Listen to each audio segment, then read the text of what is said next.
So I'd like to welcome everybody to our DEI training, our second one on the topic of pronouns, big old hot topic issue. And we're going to jump right in and get started with what the agenda is. Janai? All right, folks, so here's our agenda for today. First, we like to set the stage through facilitation of a judgment-free and a respectful space. We really want to emphasize that, so please do feel comfortable asking any and all questions. Next, excuse me, we will define and classify kinds of pronouns, which will transition us into discussing social constructions around sex, race, and gender in lieu of biological formation. Presentation of historical evidence regarding pronoun variation will then ensue, and we conclude by providing some misconceptions about variant pronouns, the effects they may have, and how they may manifest into workplace biases that we must work to overcome. Good. And I should also say that I'm Cody Gilkeson, the Director of Diversity, Equity, and Inclusion at EXP. My pronouns are he and they, and this is Janai Robbins. Her pronouns are she, her, and she is the DEI coordinator for the company. So we're going to start off by saying this is a safe space. This is a safe zone. I know that that's used a lot and is kind of a trigger word for some people, but this really is a safe zone. So we got some memes here, poking a little fun at that. But truly, this is a space where you can feel free to ask your questions openly and honestly, and we're not going to judge anybody here. All right, I want to set the stage for what the training is and what the training isn't. Okay? The training is a judgment-free zone where all respectful discussion will be respected in turn. This is a baseline for understanding the complex topic of pronouns as they relate to gender identity. And also, this is coming from the lens and the experiences and the research of two people, me and Janai, and not every person who uses a non-binary or neo-pronoun. This training isn't meant to be all-inclusive. There are far too many pronouns to cover them all, and every person's choice of pronoun is personal. This isn't a place to disrespect those who are different from you, and most importantly, this is not a forum to debate the topic of gender identity. Science is science, and people's lives and existence are not up for debate. We'll respect every question we have, but if it's anything that questions whether trans lives are valid, that's not up for debate in this forum. Ditto. And with that, so a lot of individuals worry that they will mistakenly misgender someone and using variant pronouns. Surveys show that people most commonly avoid this topic or concept because they are afraid of that. So what if you make a mistake? It is okay. Everyone slips up from time to time. The best way to address a situation like this is to apologize immediately and say something along the lines of, sorry, I meant, and then insert that individual's correct pronoun. If you realize your mistake after the fact, apologizing in private and moving on is not only appropriate, but more than likely also appreciated. A lot of the time, it can be tempting to go on and on about how bad you feel due to the mistake you might have made in misgendering someone and or how hard it is for you to get right variant pronouns. However, please do not do this. It is inappropriate and it makes the person who has been misgendered feel awkward and responsible for comforting you, which is absolutely not their job at all. Another concern in understanding variant pronouns is how to best address others when they misgender someone. So when you have these cases, it is important and appropriate to gently correct them without further embarrassing the individual who has been misgendered.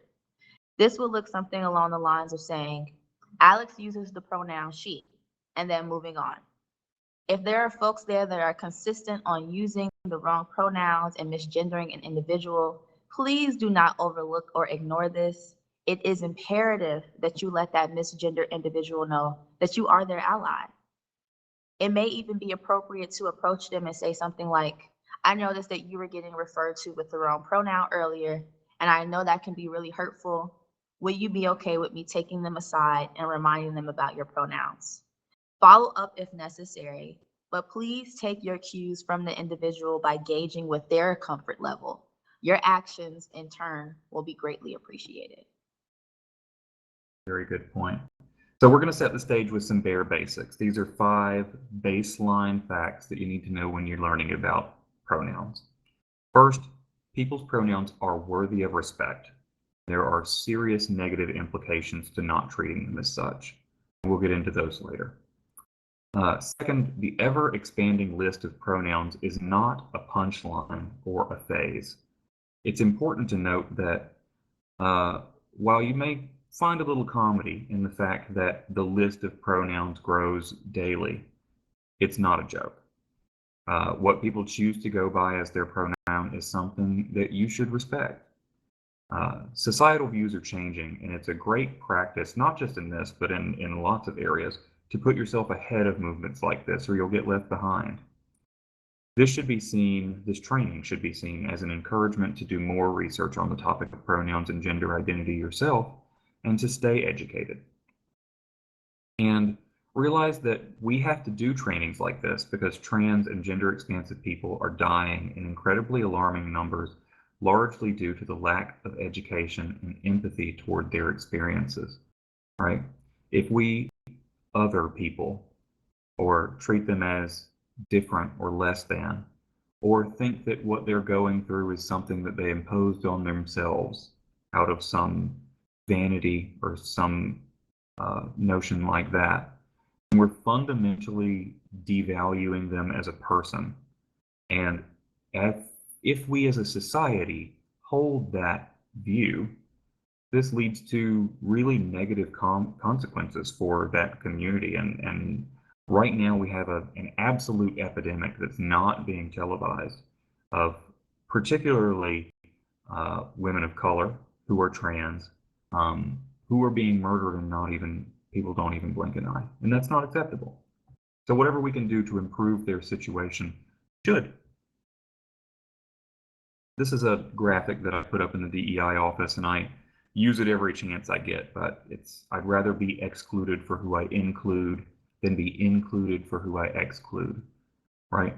So say you had a different view. You come into this training, you feel educated on the topic, but then you go back to your friend circle or your circle of people that you work with, and they may use some off-color commentary or use a word or phrase or devalue someone in the methods that we lay out here. It's important that you, as a person of privilege, recognize your privilege and speak for those who are less so, right? It's much more important for you to use your little section of society that you have control over and that you can speak about and speak to use your education on this topic that you're getting today to tell people why that's inappropriate language and the harm it could do. Okay, so let's dissect into this hot and multifaceted topic of pronouns. What are pronouns? Alok Menon, who is a trans feminine and gender nonconforming author and activist, argues that there is a fundamental distinction between pronouns when they are being used in their traditional sense and then when they're being used in their gender inclusive senses. To put this in context, utilizing conventional pronouns would signify one that is identifying themselves and or referring to something or someone else. Similarly, for gender inclusive pronouns, this would signify personal identifiers that are being used to define one's gendered orientation. Along with this, there are three different categories of pronouns, the first of which being that of the binary. This is the sexual classification of individuals and mammals as male, female, or intersex. And I would just like to stress this here, yes, intersex individuals do exist, and yes, it is possible to be born with both sets of genitalia, if not more. The second category we have listed here is that of the non-binary. These are individuals who oppose binaries and or identify with multiple genders, with our last category listed here being that this is gender neutral identifiers. I'm sorry, NEO is the last category. And these are gender neutral identifiers that are used in place of gender pronouns. They can also be referred to as noun self-pronouns, which are pre-existing words that have gender neutral pronouns attached to the end of them, so they will be applicable to and account for all living organisms. Okay, so disentangling sexual and gender orientations from science is key to reducing social constructions. The left column we have here contains a list of constructions that have been defined by and within a society, yet they have no real basis in science or nature. They are simply ideologies turned into stigmas that we must contest against. These constructions include those formed around the premise of identity that are normalized within a society, but to reiterate once again, they are not scientific in nature. Also, that genitalia defines sexual orientation, which therefore also defines gender orientation, and that binary pronouns are the only pronouns to exist or have an existence in history. What we have on the right is scientific in nature, such as our genetic makeup. These biological entities have a basis rooted in nature and science. These are not constructions centered around ideology. Some facts that we have listed here are that genitalia come in more types than the most common two, that male and female and/or man to woman dichotomies are not inherently fixed, and that biological misconceptions, right, regarding variant pronouns do stem from the system of scientific racism, which is a form of racism that is used to justify colonial erasure of Black and Indigenous individuals through means of social exclusion and categories of gender, sex, and pronoun variation. So we'll get into our first question here. As of 2021, how many recognized pronouns exist? Feel free to answer in the chat. Is it A, 60, B, 200, C, 130, or D, 45? How many pronouns are recognized out there? A's. Got some C's. Got some D's. Love to see these coming in. Well, I would like to say that the one answer that didn't get anybody's response is 200. There are 200 recognized pronouns and counting. Some examples of these we'll see over here are he, him, his, which is binary, she, her, hers, which is binary, they, them, theirs, which is the non-binary, and that's talking about the singular they. And we already use that in language. There is a precedent for that being used in language. For instance, if you spoke to someone via email, but you weren't sure about their gender, right? You would say, some person emailed me and they told me the answer, but, and you see what I did there? They told me the answer. Without even thinking, we used the singular they. It happens in real life. And then we've got some neo pronouns here. We've got ni, nim, nears, thee, ver, these, am, airs, te, ter, ters, ze, here, hears, z, zir, zirs, and ji, jim, jirs. That's one of my favorites because it's fun to say. Do you notice a pattern? Most of the pronouns outside of the he, she binary are gender neutral. And which one is used for any given person is a personal choice. Now, an important note here is being a personal choice does not make that person's preferred pronoun any less valid or deserving of respect. So I know often when we're talking about sexual orientation, we dig into the fact that we are born this way, and that's our defense, right? Pronouns are different. Pronouns are something that is a personal choice for someone in a lot of cases. And because it's a personal choice, people feel like they can discount it. But the fact of the matter is, if you want to be inclusive, you won't. You'll accept what somebody wants to be called. Okay, so let's put this into context. We have included various pronoun identifiers to put into practice, and they are here located on the left. On our right, we have sentences that utilize a form of that identifier. The first example reads, Rowan is going to the store and they are going to get some milk. So as Cody just mentioned, we are now seeing the singular version of they, and this of course would be in reference to a non-binary pronoun. I asked whose shoes these were, and me said they were Near's. Morgan is so great. Did you know A, speak 3 languages? I asked here who these belong to, and Z said they were hers. So with these last three examples, right, you now see the usage and the utilization of gender neutral pronouns and or non-conforming pronouns. Some other key terminology that we've got here. This is going to help flavor the conversation about gender identity and pronouns. These are words that as you delve into educating yourself more, you're going to see these more often. And as you walk headfirst and headlong with this new knowledge into these communities as an ally, you're going to hear these terms and you want to be familiar with them. So the first one is cisgender. If you haven't heard this one, this is someone who identifies with the gender they were assigned at birth. Transgender person is the opposite of that. It's someone who doesn't identify with the gender they were assigned at birth. There's non-binary, which is someone whose gender identity falls between or outside the male and female binary. There's the term NB. NB is shorthand for NB, the abbreviation of non-binary. And that's an affectionate term that's used among the non-binary community, and it's how we identify each other. Transfeminine, transgender person who identifies more with femininity than masculinity. Transmasculine, a transgender person who identifies more with masculinity than femininity. There's agender. That's someone who doesn't identify as male, female, or any gender in between. And then we've got these two abbreviations at the bottom, which is AMAB and AFAB. AMAB is assigned male at birth. AFAB is assigned female at birth. So if someone is being very open and they trust you enough with what their prior identity was prior to a transition, they may indicate to you that they were AMAB, assigned male at birth, or AFAB, assigned female at birth.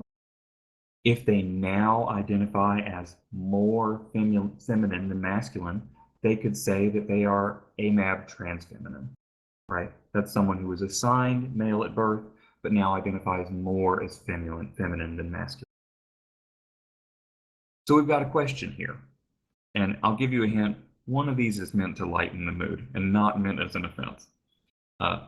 What does gender fluid mean? Is that a term used by indigenous peoples to describe someone who has both male and female spirits residing in them? Is it a person that identifies as a liquid? Is it the person's gender identity fluctuates? Or the person identifies as all or many genders? What do we think the answer is? Seeing lots of C's, D's. Good answers. You guys are definitely on the right track here. Great, more C's. Okay, so the answer is C. It's a person whose gender identity fluctuates. D is pangender. Yes, so some additional key terminology we have included here actually starts off with gender fluidity. Someone whose gender identity fluctuates all along the gender spectrum, which doesn't mean that they can't identify with all or as many genders as possible, but that is to say that we don't know specifically where they may align themselves on the spectrum due to the fact that they are so fluid in their gendered identity. A genderqueer person is someone whose gender identity falls between or outside male and female, and then two-spirit is a term that's used by indigenous peoples to describe someone who has both male and female spirits residing in them. Bigender is someone who identifies as both male and female, whereas pangender is someone who identifies as all or many genders. Dead naming is the birth name of someone who has transitioned, and it can also be used as a verb to indicate that the person is no longer going by the name that they were assigned at birth, and that name is now dead, and that they identify with a new one. Right. Now we're going to go over some scenarios to avoid. Diana, I saw your question. I'm going to save it for the Q&A. I wrote it down. So what to avoid? The very first thing is outing someone's identity without permission. We don't do this because it's a violation of that person's privacy and it might endanger. Don't assume that someone has already come out as trans to somebody else. They may be telling you that in confidence. And what you should do in this situation is don't out them without their permission. Let that person choose who to come out to and when. You could actively be putting someone in danger by doing that. Some terms we don't use: transgenders, a transgender, or transgendered.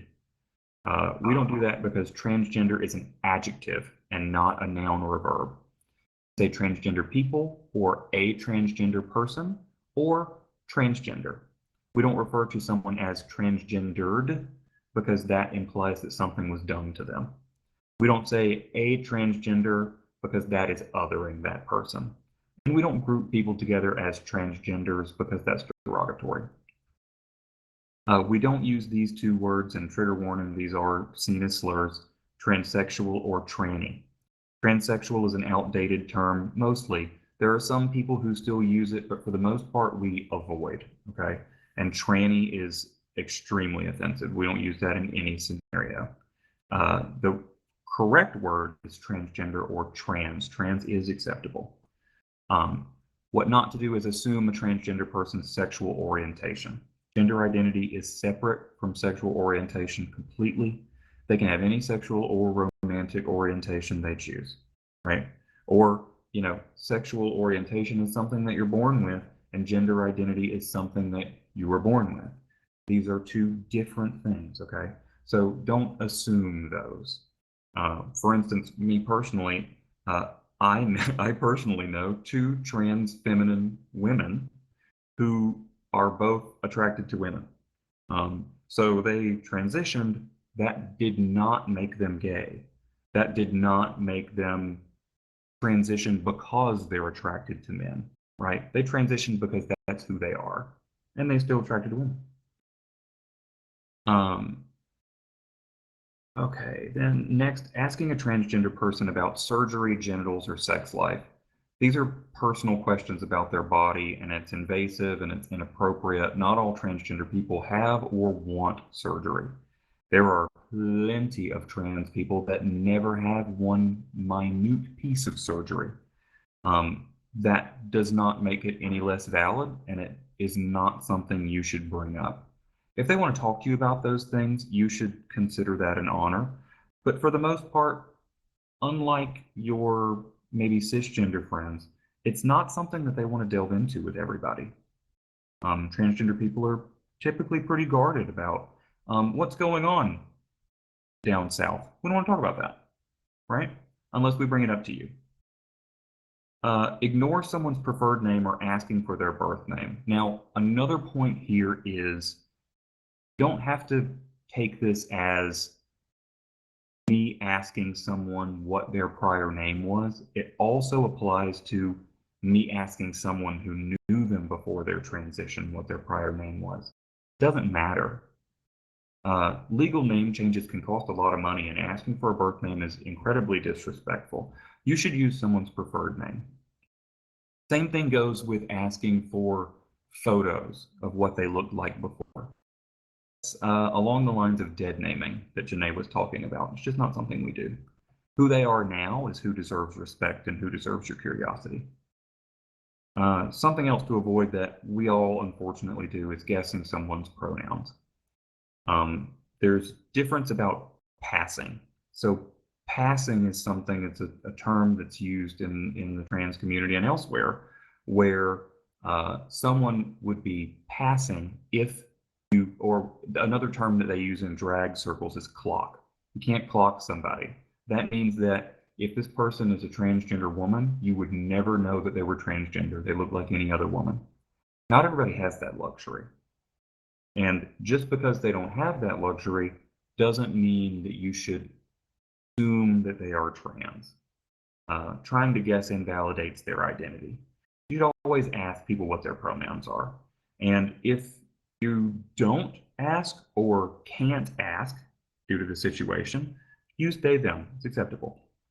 And this should go without saying, but referring to someone as it or he, she is never acceptable under any circumstance. Okay, so we have another question for you all. What do you all think? Evidence of pronoun variation dates back as early as 1795. I'll give you a minute to answer in the chat.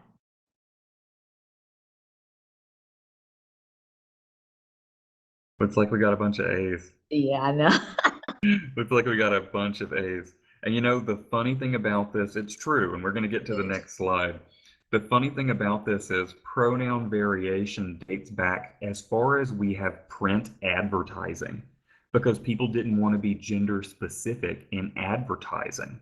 They didn't want a product to be only sold to men or women or to be viewed as male or female. So they started using the singular they or other things. It's a funny way to come from, but that's where we come from. So I'll let Janai hit it with our history lesson here. No, you touched on that greatly. I was just going to say, yeah, this is true, and that language experts have been advocating for this since at least 1795. And we know this because during the Middle Ages, there was an uproar of dissatisfaction with conventional associations of man and woman. So, like Cody was saying, and this uproar calls for invention of gender-neutral pronouns. So then we fast forward to 1850 through 1884. And there's an article that's produced in a commercial advertising company in New York that states that the pronouns ni, nis, nir, and hisir were proposed and used during this time period. Then we have here in 1852, gender neutral pronouns such as she, ze, fi, u, and ni were all used in newspapers in 1852. There was a brief attempt to use one gender-neutral pronoun in the 1880s called thon, but it didn't become popular. And anytime you see it used in a sentence back then, it's clumsy.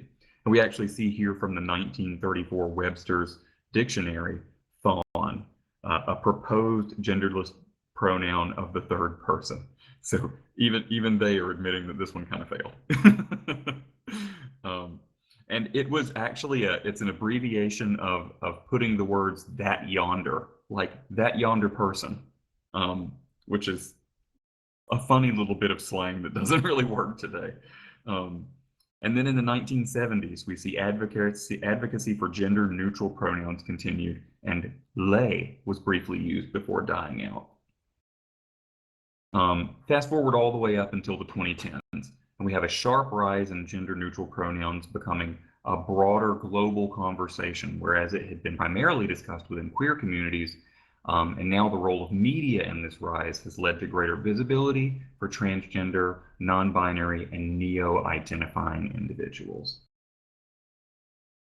Yes. And so we have here some misconceptions regarding pronoun identifiers, as well as stigmas that are associated with pronoun usage outside of the binary.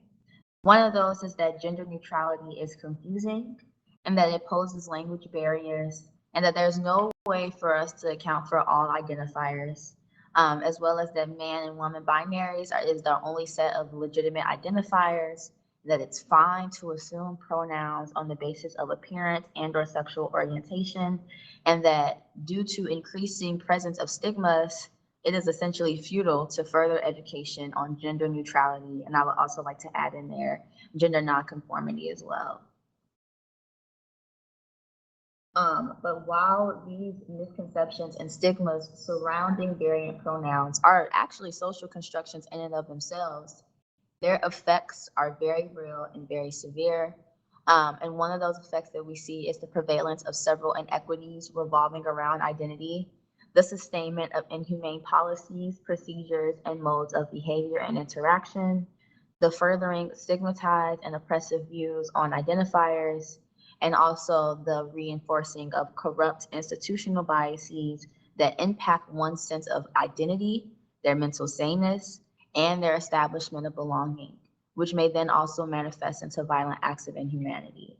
And I specifically wanted to include the photo that I have here because this is a representation of, unfortunately, trans individuals, specifically Black and brown. I see one, I think she's brown, but the rest of them are Black. Trans women who have been killed, all from the amalgam of these effects. And also, like Cody said before, the lack of education, the lack of empathy, and just continuously dismissing these topics when we definitely need to be fighting against them. So please do, if you see these effects manifesting, please do take into effect, try to work as hard as you can to eliminate them as much as possible. So now we have our next question. I think it's our last question. In relation to the pay gap between cisgendered white males and these communities, who do you think experiences the largest disparity in pay promotions in the gender spectrum? I think it's gender fluid Hispanic people, trans masculine Asian people, transgender Black women, or trans feminine mixed race people? Who do you think has the largest disparity in pay and promotions?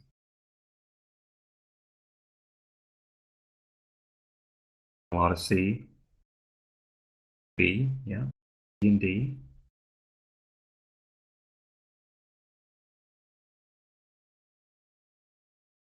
Okay, lots of C. You guys are on the right track. So unfortunately, the answer is C. And I would like to note that unfortunately, when we're looking at pay gaps, taking into effect the gender spectrum, the three largest disparities in pay are all shared by the Black community, right? The top three. Disparity in pay and promotions between cisgender and gender variant and or neutral. The lowest is for transgender Black women, followed by cisgender Black women and gender neutral or variant Black people. Those are, in order, the three with the worst pay and promotion gaps. So this is also touching on some other old attitudes and workplace biases that we have to combat. Another one is pronoun exclusivity in job applications, company databases, etc. If you see that you're only given the option at work to choose male or female, you should speak up about that. You should speak up about that even if it doesn't affect you, because it's exclusionary to those that fall outside of the binary. Another bias is conducting business in ways that reinforce binary norms, right? Men do things this way, women do things this way. We're going to learn how, as a woman, to grow your skills for targeting other women. We're going to learn that men can't do it this way because that's a traditionally feminine way to do it. All of that is more than just about gender neutral and transgender. It's about gender stereotypes in general that are insidious and evil and old that we have to get rid of. Hiring yet excluding gender neutral and or variant individuals in workspace facilitation. So often you'll see a company who will hire these people because it looks good on their resume to say they did so. But then they hold those people back from promotion, hold those people back from pay increases. They may have non-inclusive facilities if they have a personal or a physical office. We have to fight that too. Now, why is it important to respect pronouns? Big question. And I would pose to you that if you were given the choice between making someone feel included or excluded, seen or invalidated, there is a clear choice to be made. You could be on the right side and make someone feel like they're part of your family. Or you could be on the wrong side and say, ew, you're different than me, right? One of those views is gross, frankly. And we really shouldn't be thinking that way. And when someone is referred to with the wrong pronoun, it can make them feel disrespected, invalidated, dismissed, alienated, or dysphoric, and often all of the above. Dysphoric, for those who aren't familiar with the term, is when you look in the mirror and don't identify with what you see in the reflection. People feel dysphoria when they feel like they're not who they should be. All major professional American psychological and psychiatric associations recognize that inclusive language usage for LGBTQ plus youth and adults drastically decreases experiences of depression, social anxiety, suicidal ideation, and other negative health factors. Now pause for a minute and think. If someone you're passing on the street that you don't know, if you could say something to them that decreases their experience of depression, social anxiety, suicidal ideation, wouldn't you take that action? Right? I would hope the answer is yes. You also have to recognize that it is a privilege to not have to worry about which pronoun someone is going to use for you based on how they perceive your gender. If you are a cisgender woman and you look like a cisgender woman, you have nothing to worry about when it comes to worrying if somebody's going to call you sir. If you have this privilege, yet fail to respect someone else's gender identity, that's not only disrespectful and hurtful, but it's oppressive. That's something we don't ever want to be. Okay, so how is it that we can go about eliminating this oppressive view and actions, overcoming our biases, and implementing them within our workplaces? One of the ways that we can do that is to develop an understanding on these topics and to share that knowledge. It's not only selfish to keep all the goods in for yourself, but it does us no good if we're not spreading the knowledge and the awareness that we gain with others, as it will take to deconstructing a lot of the stigmas and misconceptions that we see surrounding variant pronouns. The second way we have listed here is that of reconstructing our language and interactions. Going back to some of the things that Cody mentioned that is inappropriate to say and or do around these individuals. Using languages, outdated terms that were used to be indicated as slurs towards them. And also thinking too about the ways in which we may be reinforcing binaries and how we interact with someone. So using stuff like ma'am or sir, even if we're talking in general to individuals, may reinforce those binaries. Another way is supporting efforts to reduce wage inequities, as well as then eliminating inquiries on past identities. I cannot stress enough. It is so offensive to always have questions posed to you about what your past identity was, because in having that terminology anyway, a past identity, it makes it seem as though the one that you're living now is illegitimate, which is only a misconception that we've already discussed and we've seen, and we're working to overcome that. So please do try to eliminate that. And if you see others trying to ask these questions, even if they're asking in good faith, because a lot of times people they're just curious, it's in our human nature, advise them not to. Also, welcome challenges and or critiques. We are not right, right? And being that we are now beginning to broaden our awareness about variant pronouns and the many different individuals who don't identify with the binary, it's difficult for us to be able to say that we are salient in our knowledge on this particular topic. I know that even with all of my years of experience and research on this, I'm still an amateur. And I also welcome challenges or critiques made by any individual from these communities, because who better to listen to than them? Another way is to create and support safe spaces and access to resources, such as trauma support groups like Forge, which you can visit at forge-forward.org/. And the final thing that we have listed here is supporting legal efforts to expand access, support, and protections for trans and non-binary communities. It's very difficult for individuals from both of these communities, but especially in retrospect of trans individuals, to be able to get access and as well as supports, but then also legal protections for any of their procedures, for any actions or act of violence that may be taken against them, so on and so forth. And even more so, what's even more disheartening is that they have a difficult time finding facilities that will not only take them, but also cater to their specific needs due to the hyper presence of these stigmas. Right.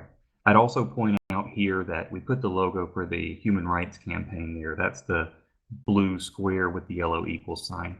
You can visit hrc.org, and they have a ton of information about transgender and non-binary identities. That's really great there. With that, we're going to move into our Q&A. So I would encourage you to bring on your questions in the chat or open up your mic and ask a question. The first one, I'm going to go ahead and get to Diana's question from earlier. She asked, if you're outside of the non-binary community, is it disrespectful to use the term of endearment NB? This is something that could change in the future, but I'll tell you that right now, because it's such a term that only people who are friends of the non-binary community have done the research to know what it means. I would not be offended if you use that term towards me. It would make me feel like you've done a little research and you appreciate me as the little indie baby that I am. Okay? That's my personal experience.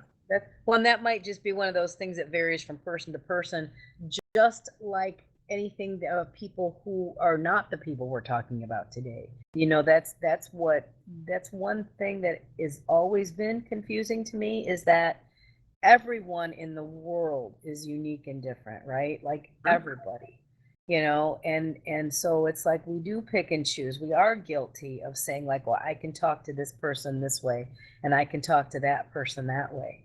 But, think about what I always think about is straight people talking to straight people.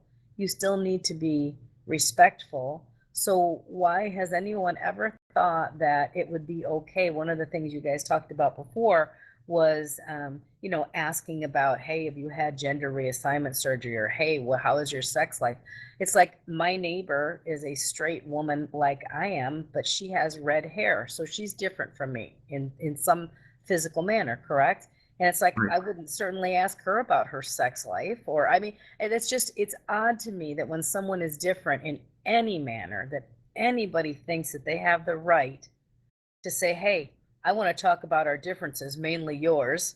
That just seems, I don't get it. Like, I don't want to understand that. I just think that that's really awful that somebody would think that because someone's different in whatever manner that they can open up that conversation. Yeah, that's true. And Alex, I want to get to yours. What would we use in place of Mr., Mrs., Miss? That's a brilliant question. That's one I hadn't thought of. In But the place answer of what? is, Can you repeat that again? Alex's question is, what will we use in place of Mr., Mrs., and Miss? Oh, okay.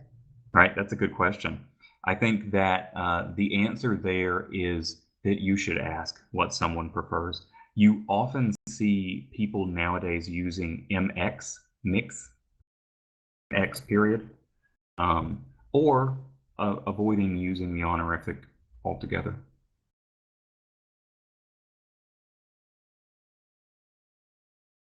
I was wondering that too about family, not just Mr. Mrs., but I think I was telling you my great niece is non-binary, and so and just like with yours, Jay has said he is okay or they is okay. Right. Same time. So now, how would I don't want to insult her, obviously, he, him, because this is really new for us, really new. So it's like I don't want to say this is my niece, Jay, not calling her Tana, saying TJ, but what am I don't want to not have a family name, because then it just makes her seem like my neighbor kid. Right. Well, if they have indicated to you that they like he, they, I think nephew is appropriate. Okay, that's true. Good point. Yeah. And Courtney, you are not alone there. I am from the South, and I say ma'am a lot. Yeah, me And too. I can't tell you how many people say, don't say that to me.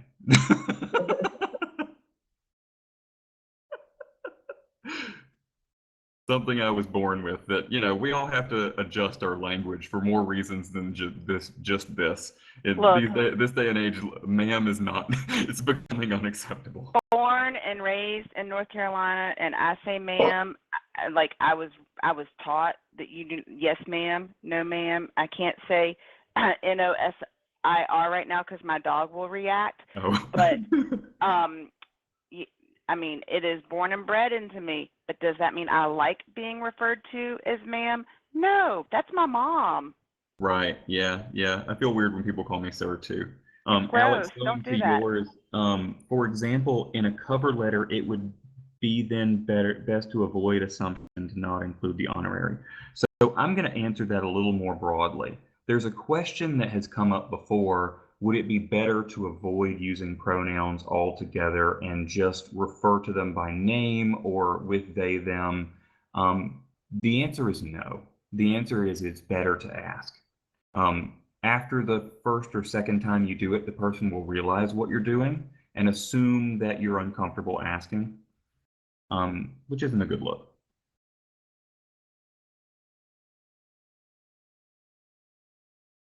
Yeah, Graham, I see that about it being difficult with a military background. That's a very sir, ma'am binary there too, huh?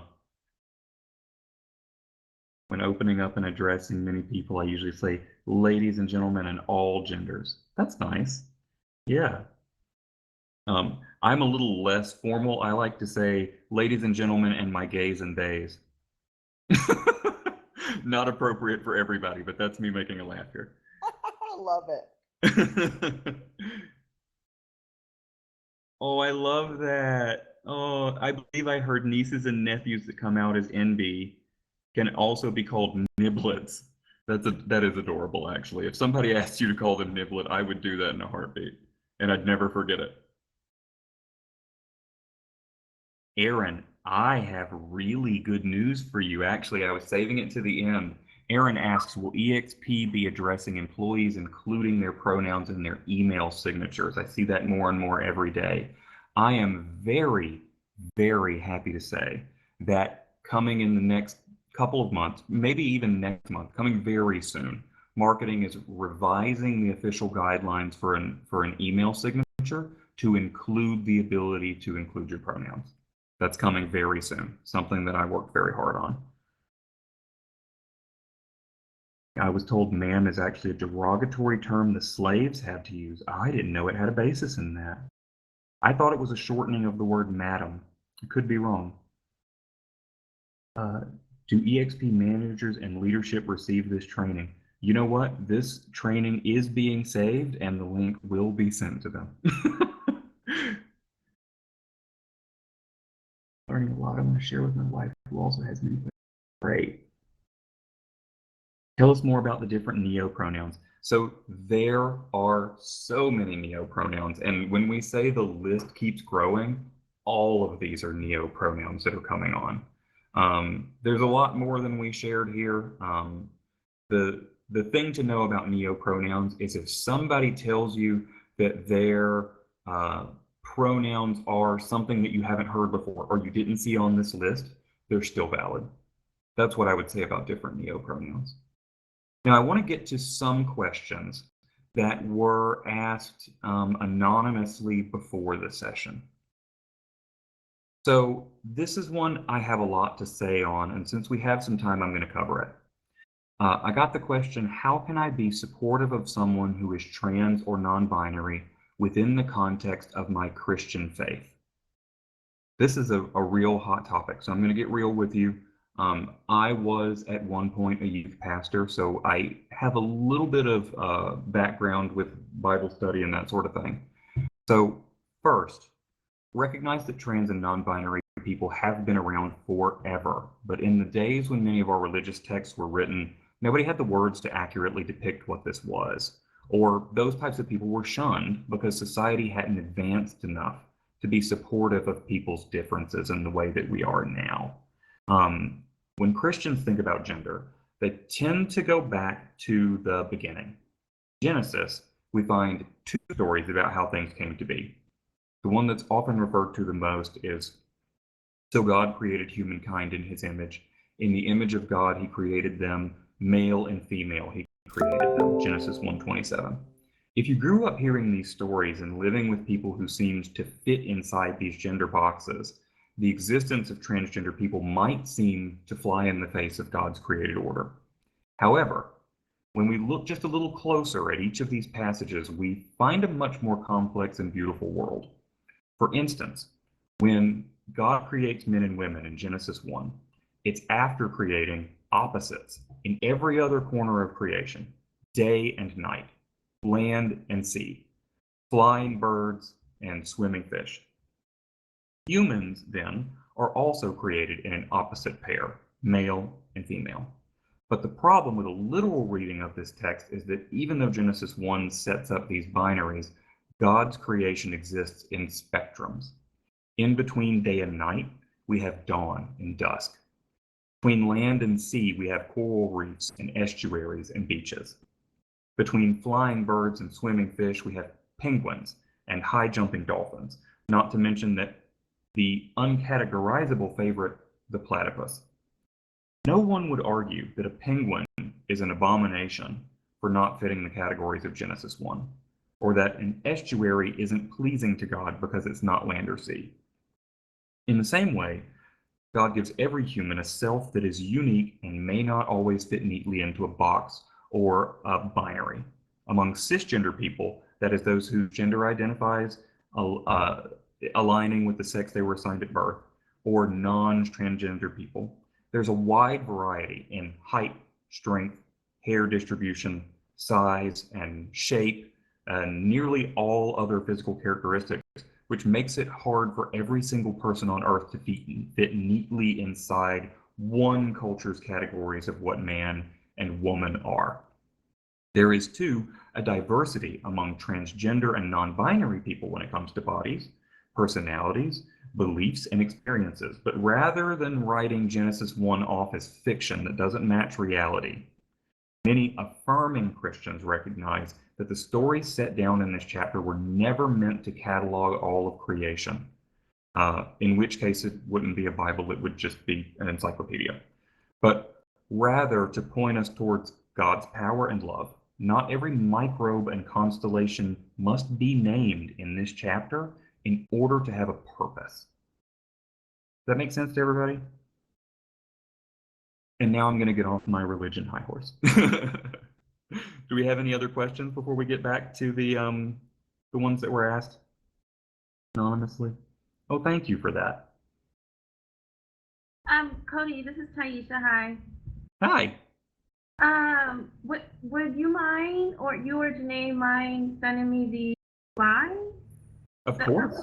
Absolutely. We can send the slide deck. Anybody who wants it, just send me a workplace chat after, since this room is not as full as we had hoped. Anybody send me a workplace chat and I'll send you the slides. Okay, let's try another question from the audience. Would a trans or non-binary person be offended if I got their pronouns wrong? Now, that depends on the person. And I think the important thing is how you respond to them being offended if they are, as we covered earlier. It's also important to review why you assumed their gender and reassess if there's some inherent bias that you hadn't previously recognized in yourself, right?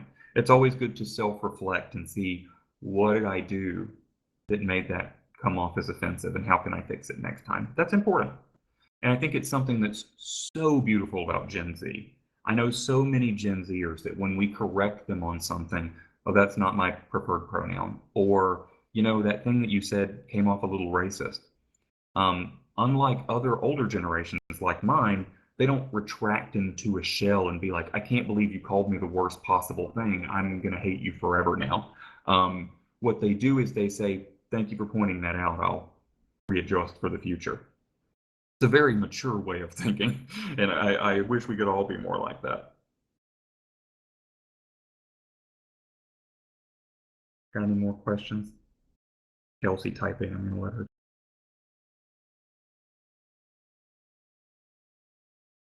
Yeah, it does feel better to be kind and inclusive, doesn't it?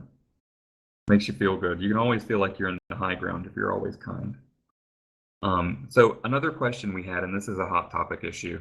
I'm supportive, but when it comes to my kids, I'd rather talk at home to them about this rather than have it taught in school. My answer to this would be, in reality, while many hold this view, they don't actually have these conversations at home. Or when they do have the conversations at home, it's something like, Joey, don't play with that Barbie, it's for girls, right? That's why schools should be involved. They can teach about it neutrally. Without schools teaching sexual orientation, we have tons of gay teens being told on a daily basis that they're an abomination. Conversion therapy for minors is still legal in 45 states. That means that parents can send their minor child to a camp where they are abused for being gay in hopes to, quote unquote, convert them to heterosexuality. And when we, quote unquote, leave things to the parents, sometimes it goes really well, but other times it goes horribly wrong. So schools teach lots of things that are in parenting territory, like wearing deodorant, Bullying is bad, home economics. Nothing wrong with them teaching that parenty type topic stuff that anybody has. But also, it's important to note that studies also show that teaching awareness in school lessens bullying significantly.